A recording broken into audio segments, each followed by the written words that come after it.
Hi friends, welcome to my channel తెలుగింటి వంటలు. సేమియా కేసరి తయారు చేసుకోవడానికి ముందుగా స్టవ్ వెలిగించి పాన్ పెట్టి 2 స్పూన్ల నెయ్యి వేడి చేసుకోవాలి. ఇప్పుడు అందులో జీడిపప్పు వేసుకొని మంటని మీడియం ఫ్లేమ్లో ఉంచుకొని జీడిపప్పు గోల్డెన్ బ్రౌన్ వచ్చే వరకు వేయించుకొని తీసి పక్కన పెట్టుకోవాలి. ఇప్పుడు అదే ప్యాన్లో 1 కప్పు సేమియాని వేసుకొని గోల్డెన్ బ్రౌన్ వచ్చే వరకు వేయించుకొని ఇప్పుడు అందులో 1 కప్పు సేమియాకి 3 కప్పుల నీళ్లు పోస్తూ బాగా కలపండి. సేమియాని 80% కుక్ అయ్యే వరకు ఉడికించుకోవాలి.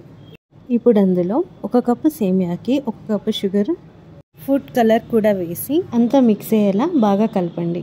ఫుడ్ కలర్ అనేది ఆప్షనల్, ఇష్టమైతే వేసుకోండి లేదంటే స్కిప్ చేయండి.